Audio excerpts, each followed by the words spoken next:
बिस्मिल्लाहिर्रहमानिर्रहीम। कैसे हैं बच्चों, आप सब ठीक ठाक हैं, खैरियत से हैं? बेटा आज का टॉपिक हमारा चैप्टर नंबर 3 इंटर से है।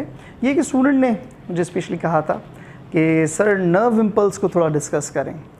तो आज बेटा हम सबसे इम्पॉर्टेंट टॉपिक और बहुत इंटरेस्टिंग टॉपिक, बायोलॉजी की ब्यूटी ये है कि उसमें सारे टॉपिक इंटरेस्टिंग हैं। ज़रूरत नहीं कि हम बताएं बहुत इंटरेस्टिंग है, वाकई बहुत इंटरेस्टिंग है। स्टार्ट लेते हैं हमारा आज का topic, that is nerve impulse. पहली बात तो ये कि व्हाट इज़ नर्व इम्पल्स। याद रखिएगा हमारी बॉडी में जितने भी बेटा फंक्शंस होंगे, ओवरऑल जितने भी फंक्शंस हो रहे हैं वो तमाम के तमाम इसी के थ्रू होंगे, इसी की वजह से होंगे। तो first of all, what is the definition of nerve impulse. Nerve impulse basically है क्या? नर्व इम्पल्स याद रखिएगा बेटा, ये एक इलेक्ट्रो केमिकल सिग्नल है। What is nerve impulse? An electrochemical signals that helps to communicate different parts of the body. आपस में एक दूसरे के साथ वो कनेक्ट कर रहा है, वो उनको एक साथ मिला के रखता है। अगर फर्ज करें ब्रेन चाहता है कि मेरा हैंड मूव करे, तो इनकी जो आपस में कम्युनिकेशन है, this is because of nerve impulse. Why it is termed as electrochemical? क्योंकि इसमें बेटा केमिकल्स होते हैं, स्पेशली कौन से? Ions, sodium ion, potassium ion, calcium ion, और भी बहुत सारे आइंस हैं, ये मेजर आइंस हैं। तो केमिकल, इस पर चार्जेस हैं, इन पर चार्जेस हैं, and the flow of the charges is termed as current. That's why it is termed as electrochemical signal, a signal and information that is generated by these ions, by these chemicals, is termed as nerve impulse. क्या नाम देंगे उसको? nerve impulse का। ठीक है बेटा, इसके components क्या हैं? अगर हम इसके कंपोनेंट्स की तरफ मूव करें, what are the components for the nerve impulse? इसको 4 डिफरेंट कैटेगरीज में डिवाइड करते हैं। वो कैटेगरीज क्या हैं? उसमें नंबर 1 है resting membrane potential. Number 2 is action potential. Number 3 is propagation of impulse. Number 4 is synapse.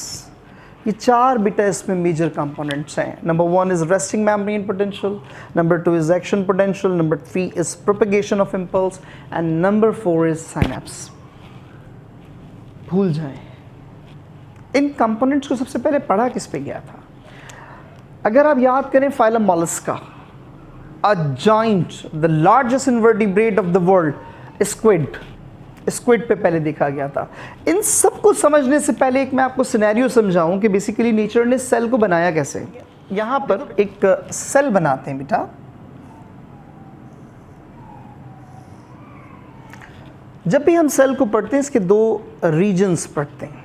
पहला जो सेल के अंदर है उसे हम कहते हैं ICF, intracellular fluid, intracellular compartment, और एक हो जाएगा बेटा इसके आउटसाइड जिसको हम कहते हैं ECF, एक्स्ट्रा सेलुलर फ्लूइड और इंटरस्टिशियम, या इसको हम कहते हैं एक्स्ट्रा सेलुलर कंपार्टमेंट। याद रखने वाले पॉइंट, तो इसको हम 2 कंपार्टमेंट्स में डिवाइड करते हैं, एक इंट्रासेलुलरली, एक एक्स्ट्रा सेलुलरली। तो यहाँ पे पॉइंट याद रखिएगा बेटा, नेचर ने जितने positive ions inside the cell रखे हैं, इतने ही positive ion outside the cell रखे हैं। केमिकल चेंज हो सकता है, जैसे इनसाइड द सेल क्या है? इनसाइड द सेल सोडियम ज़्यादा है, पोटेशियम ज़्यादा है। आउटसाइड द सेल ज़्यादा क्या है? आउटसाइड द सेल सोडियम ज़्यादा है। ये ज़रूर हो सकता है, लेकिन अगर चार्जेस की बात करें, इक्वल होंगे। अंदर जितने नेगेटिव आइंस हैं बेटा, इतने ही नेगेटिव आइंस बाहर होंगे। इसका मतलब है the net charge of the cell in between ICF and ECF is zero, is null, is neutral. यहां पे पॉइंट समझने का है, लेकिन जब भी आप पढ़ेंगे आपको हमेशा इनसाइड नेगेटिव नजर आएगा, आउटसाइड इसके कंपैरिजन में नजर आएगा पॉजिटिव। यहां पे सवाल उठता है क्यों? अभी तो हम इतनी देर से समझा रहे हैं अंदर पॉजिटिव उतनी बाहर पॉजिटिव, जितने अंदर नेगेटिव उतने बाहर नेगेटिव, तो ये कहाँ से आ गया? अंदर नेगेटिविटी आई कहाँ से? यहाँ पे एक पॉइंट मैं आपको समझाता हूँ बेटा। एक चीज़ होती है कंपैरेटिव स्टडी। कंपैरेटिव स्टडी क्या होती है? फर्स्ट करें, मैं आपसे कहता हूँ कि यार ये दो स्टूडेंट्स हैं, इनमें से स्टूडेंट ए बहुत अच्छा है, तो बी क्या होगा? मैंने आपको कुछ बताया नहीं, आप खुद सोच सकते हैं कि कंपैरिजन जब करते हैं एक बहुत अच्छा है, इसका मतलब है दूसरा क्या होगा? उससे कम। आज रूम के अंदर ठंडक है, बाहर क्या होगी? गर्मी। आपने देखी? नो, आपने कंपेयर कर लिया, ये रूल है। इस ग्लास के अंदर पानी ज़्यादा है, दूसरे ग्लास में क्या है? पानी कम। आपने नहीं देखा। कंपैरिजन में आप क्या करते हैं? अंदर नेगेटिविटी है, उसके कंपैरिजन में बाहर पॉजिटिविटी है। पॉजिटिविटी है नहीं, अंदर नेगेटिविटी है। सवाल ये पैदा होता है क्यों? अंदर नेगेटिविटी क्यों है? तो बेटा याद रखिएगा, अंदर नेगेटिविटी होने की वजह है प्रोटीन्स। प्रोटीन्स पर होता है नेगेटिव चार्ज। ऑर्गेनिक एसिड्स, ये वो केमिकल्स हैं जो अंदर नेगेटिविटी डेवलप कर रहे हैं, और इसी नेगेटिविटी की वजह से कंपैरेटिवली बाहर क्या नजर आएगा? पॉजिटिव आइन नजर आएगा। तो ये एक नॉर्मल आपको पिक्चर नजर आएगी, लेकिन याद रखने वाला पॉइंट ये है, इसके अंदर सेल हमेशा होगा रेस्ट में, एक्टिविटी शो नहीं करेगा। मसल है तो कॉन्ट्रैक्ट नहीं करेगा, रिलैक्स होगा, रेस्ट में होगा। ऐसे पोटेंशियल को नाम देते हैं रेस्टिंग मेम्ब्रेन पोटेंशियल। इसकी नॉर्मल वैल्यू कितनी होती है बेटा? -40 मिलीवोल्ट से लेकर -90 मिलीवोल्ट, जिसका मीन वैल्यू निकालते हैं -65 मिलीवोल्ट। तो पॉइंट याद रखिएगा बेटा, इस पॉइंट को जहन नशीन रखिएगा। इस पर सेल मूवमेंट नहीं करता, अपना एक्शन शो नहीं करता।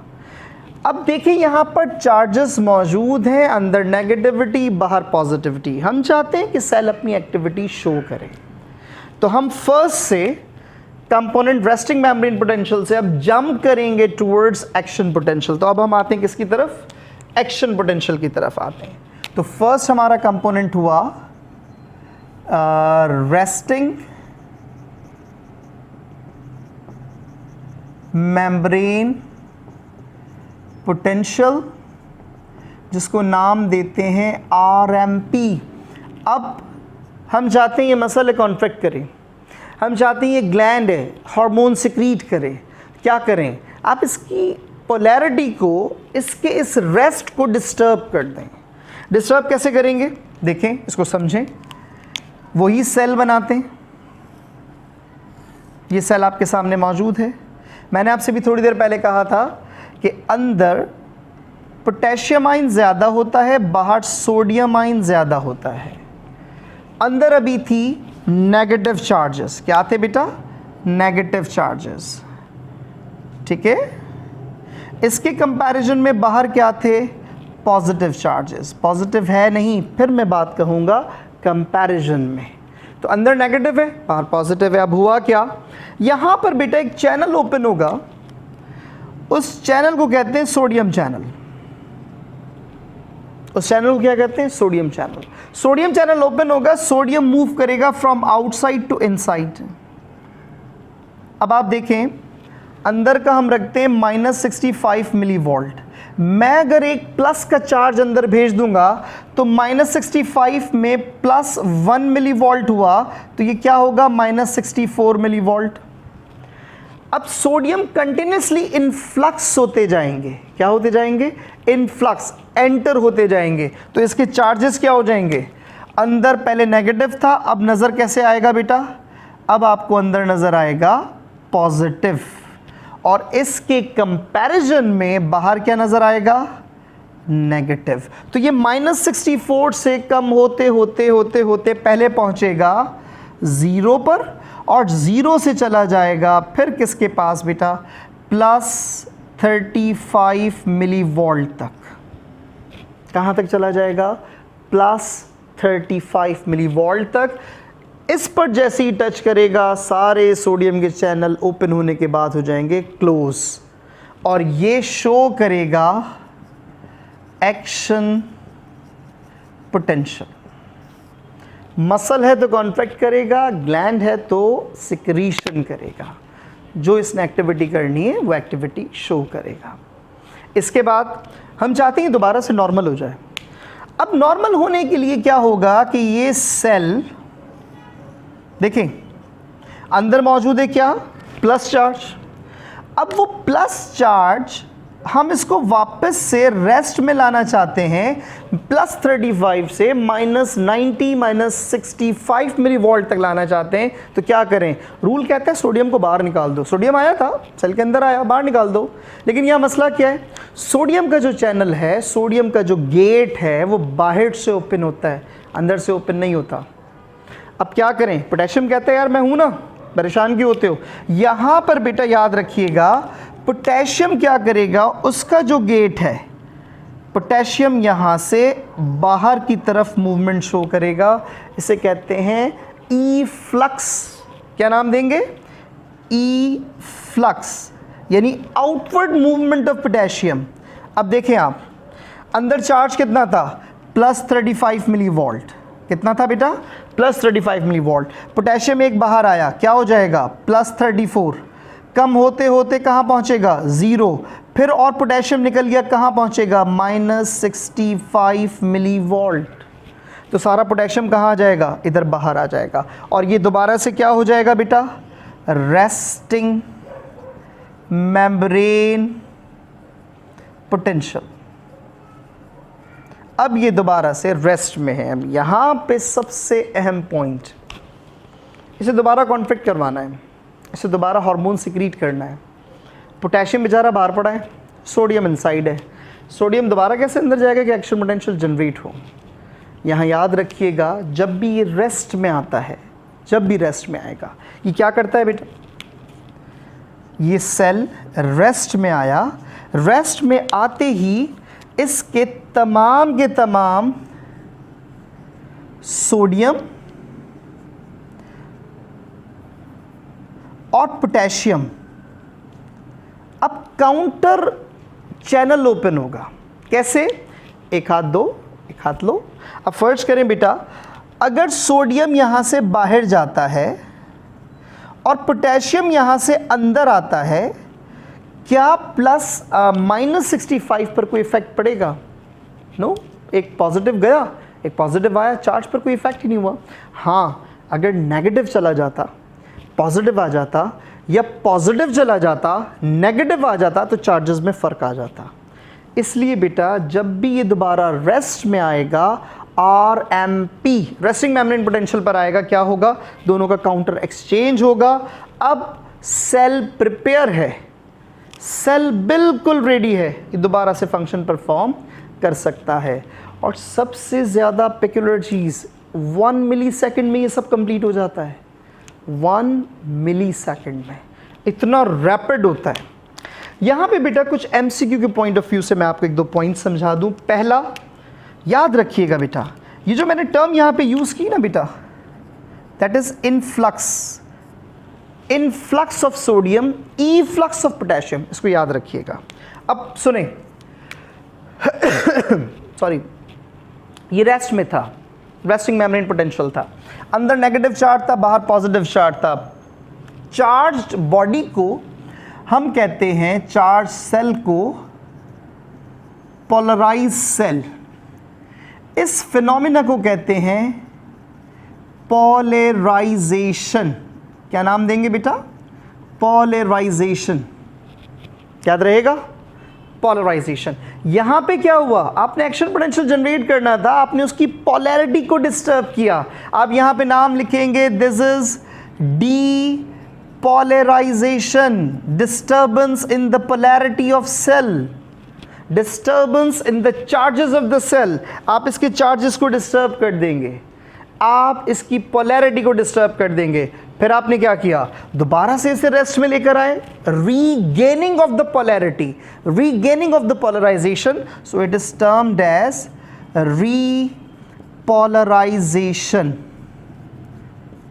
एमसीक्यू कहाँ है, एमसीक्यू इधर छुपा है, आपके पास एमसीक्यू आता है। डीपोलराइजेशन अकर ड्यू टू, आप कहेंगे इनफ्लक्स ऑफ सोडियम, याद रखिएगा। ऑप्शन दे देगा influx of sodium, efflux of sodium, influx of potassium, efflux of potassium. तो influx, inward movement of sodium leads to depolarisation and efflux of potassium leads to repolarisation. इसको याद रखिएगा बेटा, this is the phenomena of what, action potential. अब आ जाते हैं हम अपने थर्ड पॉइंट की तरफ, that is propagation of impulse. So what is propagation of impulse? Propagate करना, फैल जाना। याद करें, यहां पर मैंने आपसे कहा था कि यहां पर अंदर थे नेगेटिव चार्ज, बाहर थे पॉजिटिव चार्ज, लेकिन फिर क्या हुआ कि जब सोडियम ने अंदर आना शुरू किया, ठीक है, सोडियम ने बेटा अंदर आना शुरू किया था, तो क्या हुआ था, अच्छा ये तो हम रीपोलराइज कर दिया है ना, इसको तो मैं वैसे ही बना देता हूं, ये तो हो जाएगा वैसा का वैसा कि रीपोलराइज्ड है, यानी अंदर नेगेटिव है, कंपैरिजन में बाहर पॉजिटिव है। ठीक है बेटा, प्रोपगेट किसे कहते हैं? जैसे ही सोडियम ने अंदर आना शुरू किया, एक नेगेटिव को रिप्लेस किया, पॉजिटिव आइन आया, फिर सोडियम आया, एक नेगेटिव को रिप्लेस किया, फिर पॉजिटिव आया। तो ये नेगेटिव रिप्लेस होते जाएंगे, positive ion continuously inward movement करते जाएंगे। This is propagation of the impulse from one point to another point, पूरी सेल मेम्ब्रेन पे प्रोपगेट करते जाएंगे। Negative replace positive, negative replace by positive, negative replace by positive. So it is termed as propagation of impulse. अब हम बात करते हैं बेटा हमारा last segment of nerve impulse, that is termed as synapse. Synapse कहते हैं किसे? साइनेप्स कहते हैं meeting point between to neurons, जहाँ पे दो न्यूरॉन्स आपस में मिलते हैं। न्यूरॉन्स हमेशा मिलते कैसे हैं? पहले न्यूरॉन को ज़रा मैं एक स्ट्रक्चर आपको बना दूँ बेटा। न्यूरॉन्स का स्ट्रक्चर कैसे होगा? Cell body, nucleus upper side पर मौजूद होंगे, डेंड्राइट, यहाँ मौजूद होगा एक्सॉन। दूसरा बनाते हैं बिल्कुल ऐसे ही, soma, cell body, dendrites, axon, ये मौजूद है आपके सामने, एक दो डिफरेंट न्यूरॉन्स। ठीक है बेटा, इस रीजन को जिसको मैं रेड से डॉटेड लाइन बना रहा हूं, इस पूरे रीजन को कहते हैं synapse, meeting point between to neurons. जहाँ पे दो न्यूरॉन्स आपस में मिलते हैं उसे कहते हैं साइनेप्स। पोजीशन क्या होगी, डायरेक्शन क्या होगी? डायरेक्शन होगी इस तरह से,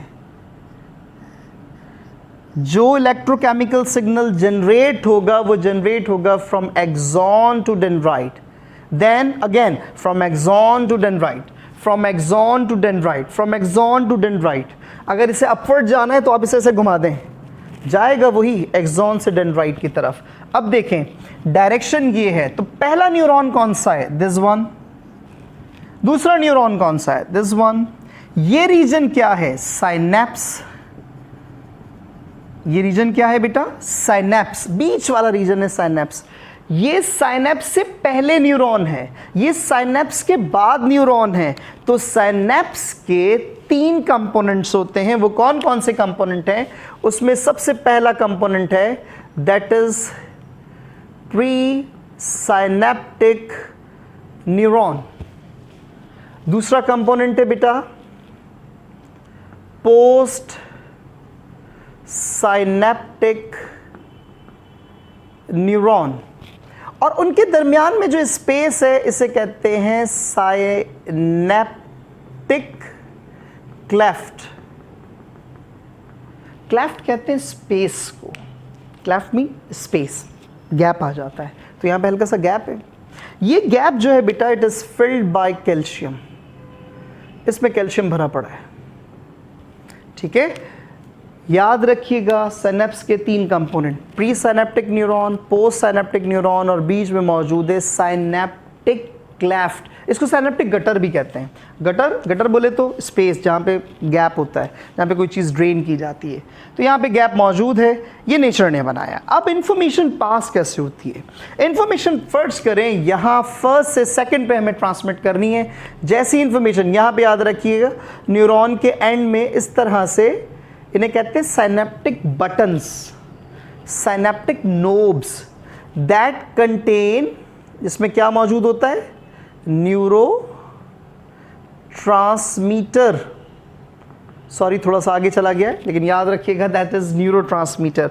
न्यूरो ट्रांसमीटर की मुख्तलिफ टाइप्स हैं, एसिटाइल कोलिन है, गाबा है और फर्दर मौजूद हैं, डोपामिन है, डोपा है, ठीक है बेटा। ये सारे न्यूरो ट्रांसमीटर्स हैं, इनके अपने अपने फंक्शंस हैं। यहाँ पर अगर हम बात करें तो यहाँ पर हम लेते हैं एसिटाइल कोलिन। अच्छा एक और इसमें पॉइंट याद रखिएगा, अगर साइनेप्स में कभी भी ऐसा हो कि प्री साइनेप्टिक न्यूरॉन के बाद साइनेप्टिक क्लेफ्ट और पोस्ट साइनेप्टिक न्यूरॉन की जगह अगर मसल हो, तो इसको नाम देते हैं मोटर एंड प्लेट का। क्या कहा मैंने बेटा आपसे? प्री साइनेप्टिक, बीच में क्या मौजूद है? साइनेप्टिक क्लेफ्ट, और थर्ड पे मौजूद हो मसल सेल मेम्ब्रेन।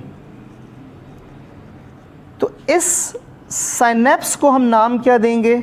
इस साइनेप्स को नाम देंगे मोटर एंड प्लेट। याद रखिएगा, एमसीक्यू है आपका, भूलिएगा नहीं। So this is termed as motor end plate. ये तो हो गई सारी बातें। होता क्या है इसको मैं आपको आसान तरीके से समझाता हूँ। फर्स्ट करें बेटा, I am pre synaptic neuron, मैं यहाँ मौजूद हूँ, मेरे बीच में गैप है और ये बोर्ड जो है पोस्ट साइनेप्टिक न्यूरॉन है। इन्फॉर्मेशन आई, इन्फॉर्मेशन आती है, इन्फॉर्मेशन आने के बाद क्या करती है? एक्टिवेट करती है कैल्शियम को that lie in the synaptic cleft. ये कैल्शियम क्या करता है? इस इन्फॉर्मेशन को प्री साइनेप्टिक से लेगा, पोस्ट साइनेप्टिक के पास जाकर। अच्छा कैल्शियम का काम क्या है? कैल्शियम का काम क्या है बेटा? देखें ज़रा यहाँ पर इंपॉर्टेंटली, कैल्शियम क्या करता है? जैसी इंफॉर्मेशन आई, कैल्शियम बाइंड करेगा प्री साइनेप्टिक के साइनेप्टिक बटन्स के साथ, जिसमें क्या मौजूद है? न्यूरोट्रांसमीटर। अब देखें इधर, ये रेड कैल्शियम, मैं प्री साइनेप्टिक, ये मेरे साथ आकर अटैच हुआ। जैसे ही अटैच होगा मैं न्यूरोट्रांसमीटर रिलीज करूंगा, केमिकल रिलीज करूंगा। वो केमिकल जाएगा पोस्ट साइनेप्टिक जो कि बोर्ड था उसके डेंड्राइट को इंफॉर्मेशन देगा और वापस आएगा न्यूरोट्रांसमीटर उसी जगह पर जहां से रिलीज हुआ था। जैसे ही आया कैल्शियम यहां से हट जाएगा। इसका मतलब है कि कैल्शियम कर क्या रहा है? कैल्शियम ओपन कर रहा है उस गेट को जहां से क्या रिलीज हो रहा है? न्यूरोट्रांसमीटर। दोबारा सुने, ये थोड़ा सा मुश्किल होगा, सुनिए सुकून के साथ, समझ आएगा। प्री साइनेप्टिक से पोस्ट साइनेप्टिक पे आपने इंफॉर्मेशन को पास करना है। क्या करेंगे? जैसी प्री साइनेप्टिक से इंफॉर्मेशन आना शुरू करेगी, कैल्शियम जो कि साइनेप्टिक क्लेफ्ट में मौजूद है वो प्री साइनेप्टिक के साइनेप्टिक बटन्स के साथ जाकर मिल जाएगा। वो जैसे ही मिलता है गेट ओपन हो जाता है। गेट ओपन होगा, न्यूरोट्रांसमीटर रिलीज हुआ, रिलीज होने के बाद इंफॉर्मेशन को देखें, यहाँ से इंफॉर्मेशन को इधर से इधर पास किया।